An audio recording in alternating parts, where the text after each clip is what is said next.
आपल्याला health issue येतोय म्हणजे आपली समजायचं हे फिजिकल बॉडी कर्म आहेत माझे. कसं ओळखायचं हा एक पॉईंट मी सांगते तुम्हाला. कसं ओळखायचं माझी कुठली कर्म चालू आहेत.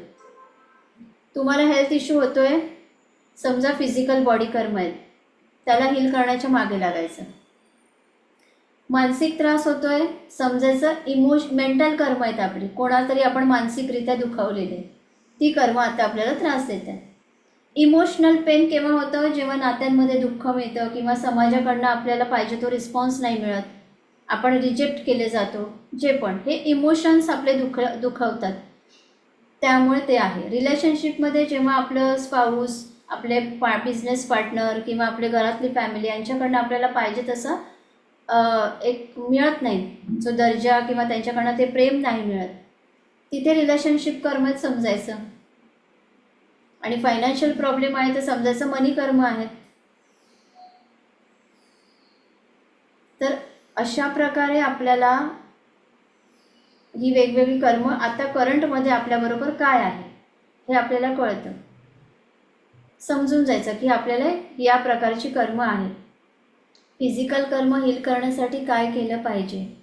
फिजिकल कर्म हील करण्यासाठी तुम्हाला माहिती आहे का, आधी आपण बघितलं असेल, आता कोणी एवढं करत नाही, पण पूर्वी आता काही जण करतात ते नवरात्रामध्ये अनवाणी राहतात.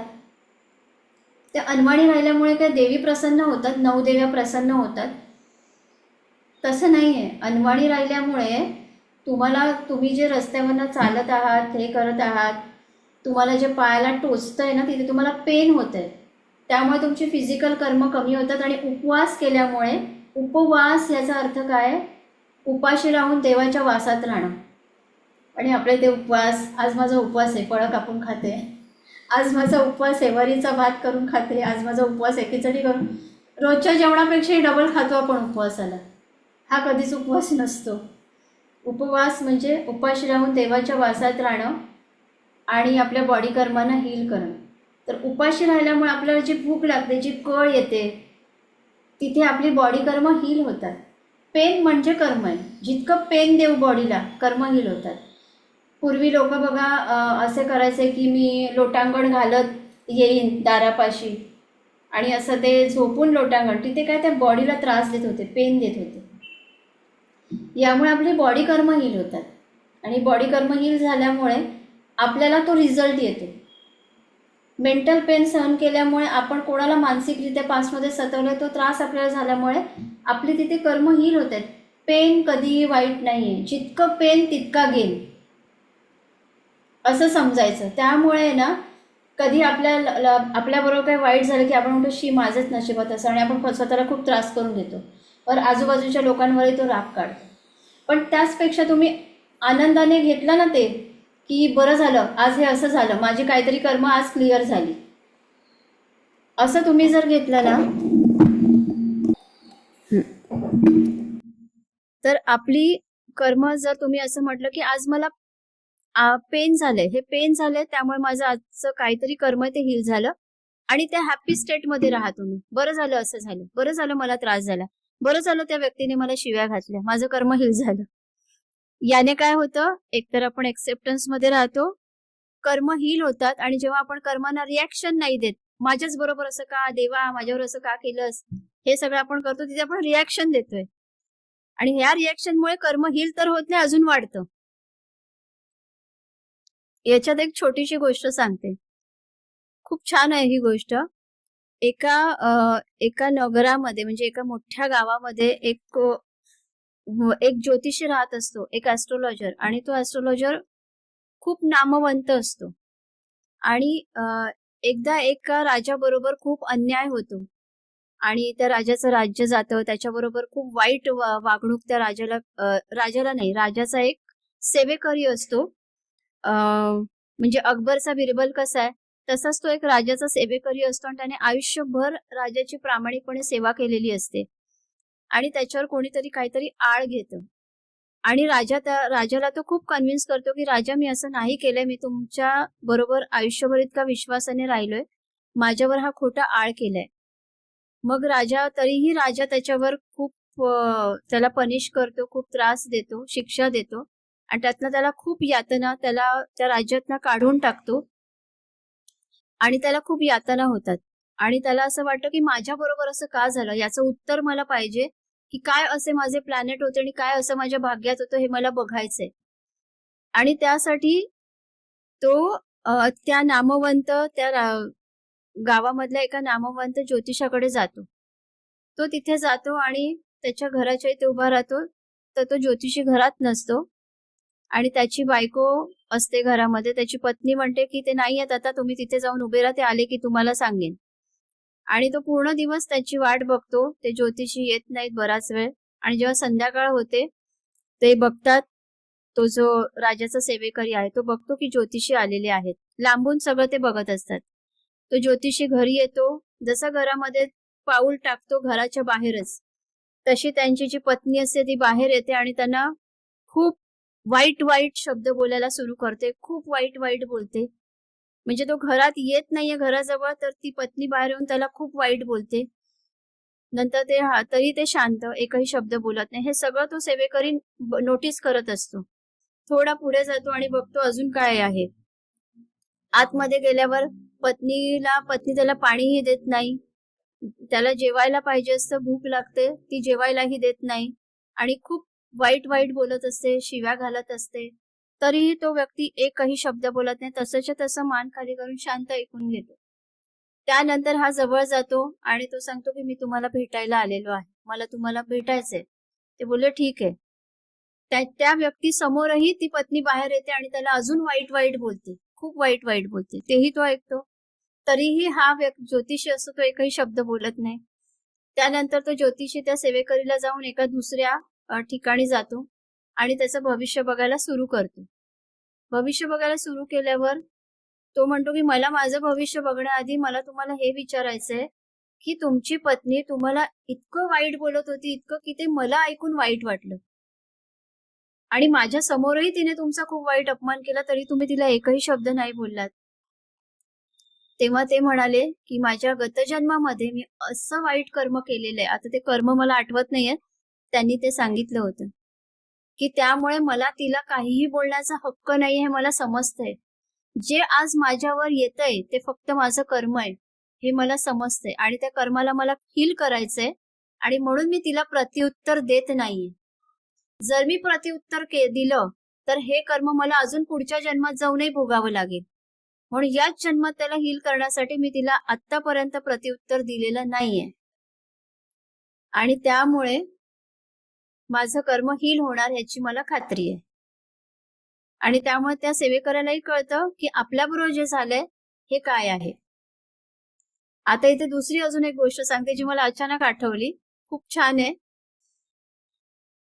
एका गावामध्ये एक हजबंड वाईफ राहत असतात आणि त्यामध्ये तो तिचा नवरा असतो ना, तो तिला प्रचंड त्रास द्यायचा. अगदी डे 1 पासून, लग्न झाल्यापासून खूप छळ, रोजची मारहाण, खूप काही करत होता आणि तिची तिच्या गुरूंवर श्रद्धा होती. तिला कळतं की एक दिवस आज गुरु गावामध्ये माझे येणार आहेत. ती खूप आनंदी होते आणि ती गुरूंकडे धावत धावत जाते जेव्हा गुरु गावामध्ये येतात आणि ती गुरूंना सांगते की आज खूप वर्ष झाली, माझा नवरा मला खूप मारहाण करतो, खूप त्रास देतो, दारू पितो, खूप वाईट बोलतो. त्याने आतापर्यंत कधीही माझ्याबरोबर एकही शब्द मला चांगला नाही बोललाय तो आणि माझ्यावर कधीही प्रेमाने तो बोललेला नाहीये. मी काय करू? तर ते गुरु म्हणतात ठीक आहे, आज घरी जा आणि काय कर, 100 काट्यांचा जुडगा घे. ओके, 100 काट्यांचा जुडगा घे आणि त्याला इतकं घट्ट बांध की तो सुटला नाही पाहिजे जुडगा. मग ती म्हणते ठीक आहे, चालेल आणि तो दारापाशी ठेव आणि घरामधली जेवढी हत्यारं आहेत ती सगळी लपवून ठेवून दे, जी त्याला मिळाली नाही पाहिजे म्हणून घराबाहेर लपव. ती म्हणते ठीक आहे. तिला वाटतं की गुरूंनी सांगितलंय म्हणजे आज काहीतरी चमत्कार होईल. ती घरी धावत धावत जाते आणि ती सगळे हत्यारं लपवते आणि मोठा जाड काठ्यांचा जुडगा इतका घट्ट बांधते की तो सुटणार नाही आणि नेहमीप्रमाणे वाट बघत राहते की आता आज माझा नवरा घरी येईल आणि तो छान शांत राहील, कारण आज काहीतरी मला उपाय मिळालाय. आणि म्हणून ती छान तयारी वगैरे करून राहते. नवरा घरी येतो, पहिल्यांदा शोधतो, दारू पिऊन येतो, पहिल्यांदा हत्यारा शोधतो, काहीच मिळत नाही. त्याला दिसतो जुडगा, तो जुडगा उचलतो आणि तिला मार मार मारतो त्या 100 खाटांच्या जुडग्याने. तिला वाटतं की असं कसं झालं, गुरूंनी सांगितलेलं आहे आणि तरी आज हे घडलं. ठीक आहे, उद्या बघूया. दुसऱ्या दिवशी तेच, तिसऱ्या दिवशी असं करत करत 6 महिने जातात. 6 महिने ती मार खाते. ओके, 6 महिने ती मार खाते. 6 महिन्यांनी परत गुरु गावामध्ये येतात. तिला कळतं गुरु गावात आलेत आणि ती धावत धावत पुन्हा गुरूंकडे जाते आणि म्हणते, असं का झालं गुरुजी?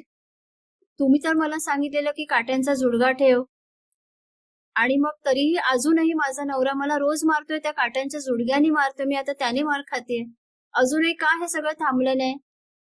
तर ते मग त्यांनी सांगितलं की तुझ्या गतजन्मामध्ये तू एक जेलर होती आणि हा तुझा कैदी होता.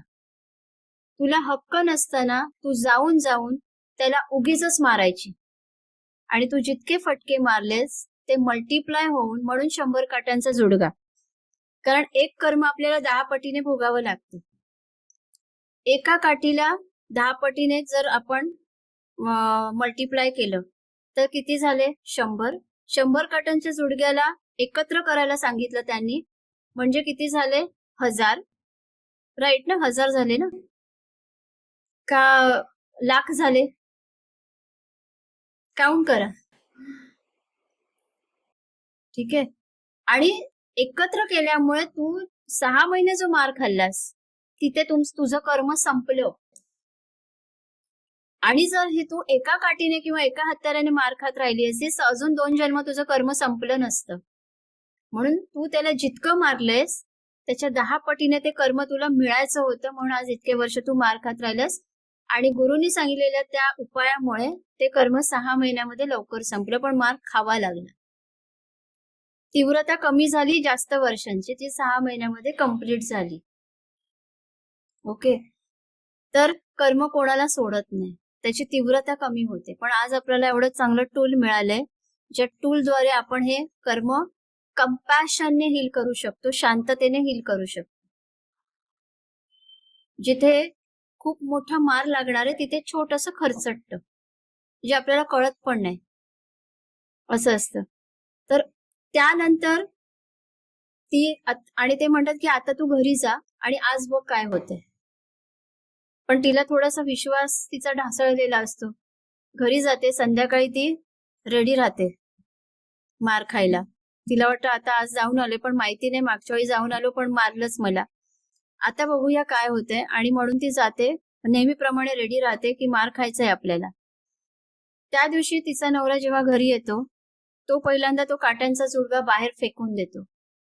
ड्रिंक करून घरी येत नाही. येताना तिला खूप प्रेमाने खूप छान छान वस्तू घेऊन येतो आणि तिच्यावर खूप प्रेम करतो आणि तिची माफी मागतो.